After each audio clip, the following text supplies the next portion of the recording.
ರಾಜ್ಯದ ಕೋಟ್ಯಾಂತರ ಅಭಿಮಾನಿಗಳಿಗೆ ನಮಸ್ಕಾರದೊಂದಿಗೆ ಇವತ್ತು ಈ ಸುದ್ದಿ ಪ್ರಾರಂಭ ಮಾಡ್ತಾ ಇದ್ದೀನಿ. ರಾಜ್ಯ ಕಂಡ ಅಪರೂಪದ ನಾಯಕ ನೋಡ್ರಿ, ಒಬ್ಬ ರಾಜ್ಯ ಕರ್ನಾಟಕ ಮತ್ತು ದಕ್ಷಿಣ ಭಾರತದಲ್ಲಿ ಮೊಟ್ಟ ಮೊದಲ ಕಮಲವನ್ನು ಅರಳಿಸಿದ ನಾಯಕಂದು ಒಂದು ಸ್ಟೋರಿ ತೊಗೊಂಡು ಬಂದೀನಿ. ಯಾಕಂದರೆ ಭಾರತೀಯ ಜನತಾ ಪಕ್ಷಕ್ಕೆ ಒಂದು ಶಕ್ತಿ ತುಂಬಿದಂಥ ಇದೇ ಸನ್ಮಾನ್ಯ ಶ್ರೀ ಯಡಿಯೂರಪ್ಪನವರ 50ನೆಯ ವರ್ಷ ರಾಜಕೀಯ ಉತ್ಸವದಲ್ಲಿ ರಾಜಕೀಯ ವ್ಯವಸ್ಥೆ ಎಷ್ಟೊಂದು ಕೆಟ್ಟು ಹೋಗಿತ್ತು. ಆದರೆ ಇವತ್ತು ಯಡಿಯೂರಪ್ಪದಿಂದ ಕರ್ನಾಟಕ ರಾಜ್ಯದಲ್ಲಿ ಸಂಘಟನೆಯ ಮುಖಾಂತರ ರಾಜ್ಯದಲ್ಲಿ ಏನು ಸಾಧನೆ ಮಾಡಬಹುದು ಅನ್ನೋದು ತೋರಿಸಿಕೊಟ್ಟಂಥ ಯಡಿಯೂರಪ್ಪ. ಈ ಯಡಿಯೂರಪ್ಪ ನೋಡ್ರಿ, 3-4 ಸಾರಿ ಮುಖ್ಯಮಂತ್ರಿ, ಅನೇಕ ಬಾರಿ ವಿರೋಧ ಪಕ್ಷದ ನಾಯಕ, ಮಂತ್ರಿಯಾಗಿ ಕರ್ನಾಟಕ ರಾಜ್ಯದಲ್ಲಿ ದಕ್ಷಿಣ ಭಾರತದಲ್ಲಿ ಯಡಿಯೂರಪ್ಪನ ಸಾಹಸ ನೋಡಿದರೆ ಇವತ್ತು ಪ್ರತಿಯೊಂದು ಕಾರ್ಯಕರ್ತನ ಸಂಘಟನೆಯೊಂದಿಗೆ ನಾವು ಕಣ್ಣಾರೆ ನೋಡಿದ್ದೀವಿ. ಇದೇ ಘಟಪ್ರಭಾದಲ್ಲಿ ರೈಲು ಮುಖಾಂತರ ಬರ್ತಿದ್ರು, ಸೈಕಲ್ ಮೇಲೆ ಹೋಗ್ತಿದ್ರು, ಬಾಳೆಹಣ್ಣು ಚುನುಮುರಿ ತಿಂತಿದ್ರು. ಅವ್ರ ಜೊತೆ ಇರ್ತಿದ್ದವರು ಇವತ್ತು ದಿವಂಗತರಾಗಿದ್ದಾರ. ಇವತ್ತು ಅವರು ಕೈಲಾಸದಲ್ಲಿದ್ದಾರ. ರಾಮಬಾವ್ ಅಟೋಲೆ ಹೆಸರು ಕೇಳಿರ್ಬೋದು ನೀವು, ಬಸವರಾಜ್ ಹುದ್ದಾರ್ ಹೆಸರು ಕೇಳಿರ್ಬೋದು, ಇನ್ನೂ ಒಬ್ಬರು ಹಿರಿಯ ಭಾರತೀಯ ಜನತಾ ಪಕ್ಷದ ಕಾರ್ಯಕರ್ತ ಅದಾರ ಇಲ್ಲಿ, ಸುರೇಶ್ ಪಾಟೀಲ್ ಹೆಸರು ಕೇಳಿರ್ಬೋದು ನೀವು. ಇವರ ಮನೆಗೆ ಬರ್ತಿದ್ರು, ಚುನುಮುರಿ ಚಾ ಬಾಳೆಹಣ್ಣು ತಿಂದು ಸೈಕಲ್ ಮೇಲೆ ಇದೆ. ಗೋಕಾಕ್ ತಾಲೂಕಾದ್ಯಂತ ಪ್ರತಿಯೊಂದು ಹಳ್ಳಿಗಳಲ್ಲಿ ಸಹಿತ ಓಡಾಡ್ತಿದ್ರು. ಅವರ ಜೊತೆ ಹಳೀ ಕಾರ್ಯಕರ್ತರು ಎಲ್ಲರೂ ಇವತ್ತು ಹಸುನಿಗಿದ್ರು. ಆದರೆ ಯಡಿಯೂರಪ್ಪ ಇನ್ನೂ ಶಕ್ತಿಯುತವಾಗಿ ರಾಜ್ಯವನ್ನು ಬಲಿಷ್ಠಗೊಳಿಸುವ ಸಲುವಾಗಿ ಪ್ರಯತ್ನ ಮಾಡಕತ್ತಾರ. ಎಂತೆಂಥ ಸ್ಕೀಮ್ಗಳನ್ನು ತಂದರು. ಮಕ್ಕಳಿಗೆ ಇವತ್ತು ಸೈಕಲ್ ಕೊಟ್ಟವ್ರು ಯಾರು? ಕ್ಷೀರವಾಗಿ ಹಾಲಿನ ಡೈರಿ ಕೊಟ್ಟವ್ರು ಯಾರು? ಇದೇ ಬಾಂಡ್, ಹೆಣ್ಣು ಮಗು ಜನ್ಮ ತಾಳಿತಂದರೆ ಆ ಮಗುವಿನ ಹೆಸರಿನಲ್ಲಿ ಭಾಗ್ಯಲಕ್ಷ್ಮಿ ಬಾಂಡ್ ತಂದವ್ರು ಯಾರು? ಇವೆಲ್ಲ ವಿಷಯಗಳನ್ನ ಇವತ್ತು ನೋಡಬೇಕು.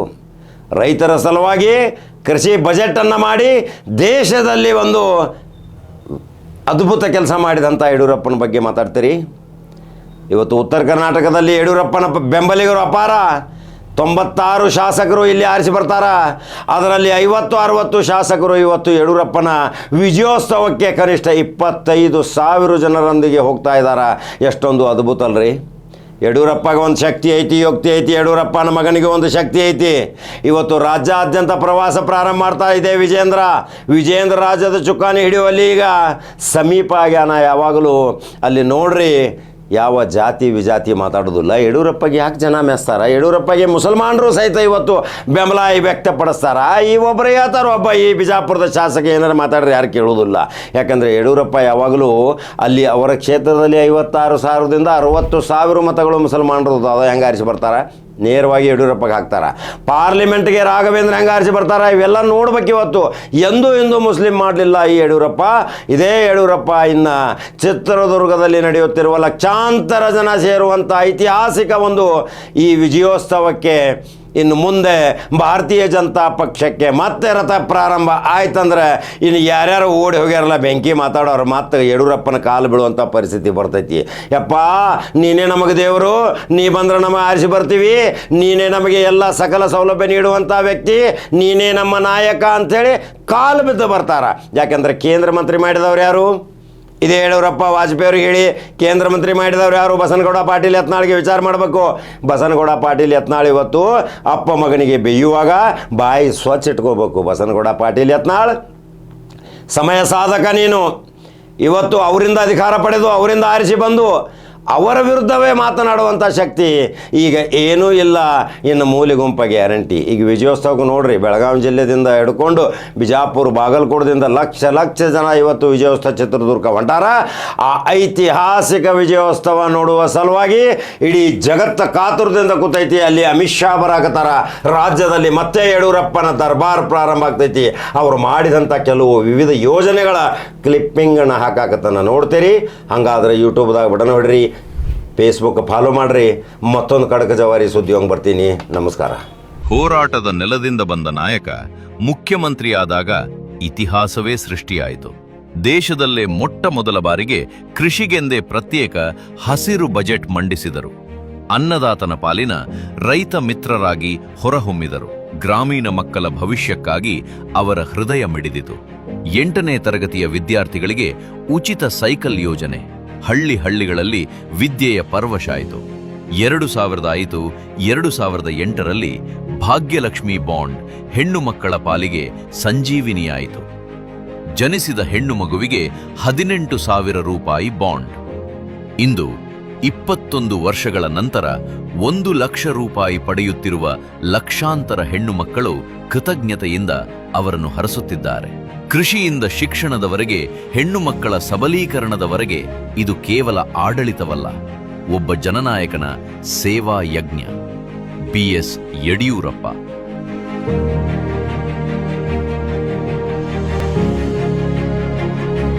ಬುಕ್ಕನಕೆರೆ ಸಿದ್ದಲಿಂಗಪ್ಪ ಯಡಿಯೂರಪ್ಪ ಅವರು ಒಬ್ಬ ಮಾನವೀಯತೆಯ ಅಂತಃಕರಣವುಳ್ಳ ರಾಜಕಾರಣಿ. ಬಡವರು, ಶ್ರಮಿಕರು, ರೈತರು ಆರ್ಥಿಕವಾಗಿ ಸಬಲರಾದರೆ ಮಾತ್ರ ಕರ್ನಾಟಕ ಸುಭಿಕ್ಷವಾಗುತ್ತದೆ ಎಂದು ಬಲವಾಗಿ ನಂಬಿದವರು. ಆದರೆ ವಿಪರ್ಯಾಸ ಎಂಬಂತೆ ಯಡಿಯೂರಪ್ಪ ಅವರಿಗೆ ಅಧಿಕಾರ ದೊರೆಯುವ ಮುನ್ನ ಕರ್ನಾಟಕದಲ್ಲಿ ಸಾರಾಯಿ ಅಂಗಡಿಗಳು ಹಾಗೂ ಸಿಂಗಲ್ ಲಾಟರಿ ಅಂಗಡಿಗಳು ಗಲ್ಲಿಗೊಂದಂತೆ ನಾಯಿಕೊಡೆಯಂತೆ ತಲೆ ಎತ್ತಿದ್ದವು. ಗ್ರಾಮೀಣ ಭಾಗದ ಜನರ ದಿನದ ಬಹುಪಾಲು ದುಡಿಮೆ ಪ್ರತಿನಿತ್ಯ ಸಾರಾಯಿ ಹಾಗೂ ಸಿಂಗಲ್ ಲಾಟರಿ ಪಾಲಾಗುತ್ತಿದ್ದವು. ಇದರಿಂದ ಗ್ರಾಮೀಣ ಪ್ರದೇಶದಲ್ಲಿ ಬಡತನ ದಿನೇ ದಿನೇ ಹೆಚ್ಚಾಗುತ್ತಿತ್ತು. ಕೌಟುಂಬಿಕ ಹಿಂಸೆ ಹಾಗೂ ಮಹಿಳೆಯರ ಮೇಲೆ ದೌರ್ಜನ್ಯ ಹೆಚ್ಚುತ್ತಿದ್ದವು. ಮನೆಯ ಮಹಾಲಕ್ಷ್ಮಿಯರು ಪ್ರತಿನಿತ್ಯ ಕಣ್ಣೀರಿನಲ್ಲಿ ಕೈ ತೊಳೆದು ಕಣ್ಣೀರಿನಲ್ಲಿ ಮಲಗುವುದನ್ನು ಭಾಗ್ಯಲಕ್ಷ್ಮಿ ಯೋಜನೆ ನೀಡಿದ ಯಡಿಯೂರಪ್ಪನವರಿಗೆ ಸಹಿಸಲು ಆಗಲಿಲ್ಲ.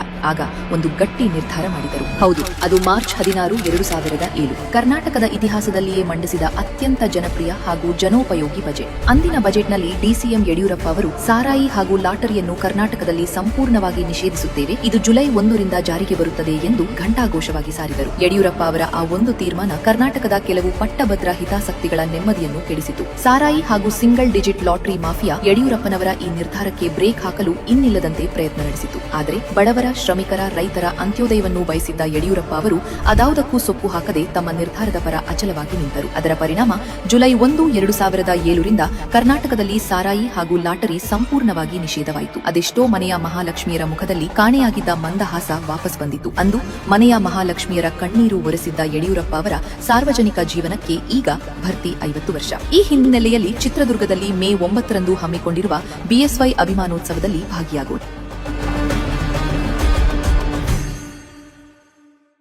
ಅದು 2008 ಆಗಸ್ಟ್ ತಿಂಗಳು. ಆಗ ಕರ್ನಾಟಕದ ಹಾಲು ಡೈರಿಗಳಲ್ಲಿ ಒಂದು ವಿನೂತನ ಚರ್ಚೆ ಆರಂಭವಾಗಿತ್ತು. ಡೈರಿಗೆ ಹಾಲು ಹಾಕಲು ಬಂದ ರೈತರೆಲ್ಲರೂ ಡೈರಿಯ ಸೆಕ್ರೆಟರಿಗೆ, ರೀ ಯಡಿಯೂರಪ್ಪನವರು ದುಡ್ಡು ಬಂತೇನ್ರಿ ಅಂತ ಕೇಳ್ತಿದ್ರು. ಅರೆ ಇದೇನಿದು, ಯಡಿಯೂರಪ್ಪನವರು ದುಡ್ಡು ಅಂತೀರಾ? ಅದರ ಹಿಂದಿದೆ ಇಂಟ್ರೆಸ್ಟಿಂಗ್ ಕತೆ.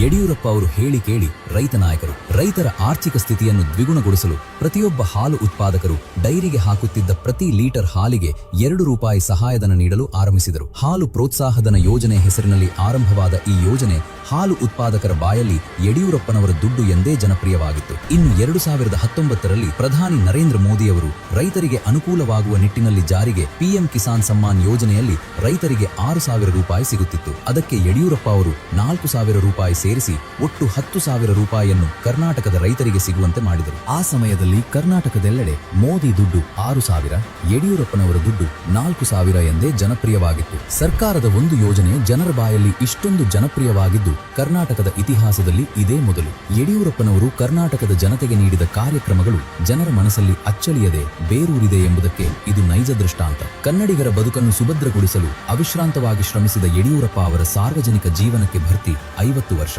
ಮೇ 9ರಂದು ಚಿತ್ರದುರ್ಗದಲ್ಲಿ ಹಮ್ಮಿಕೊಂಡಿರುವ ಬಿಎಸ್ವೈ ಅಭಿಮಾನೋತ್ಸವದಲ್ಲಿ ಪಾಲ್ಗೊಳ್ಳೋಣ.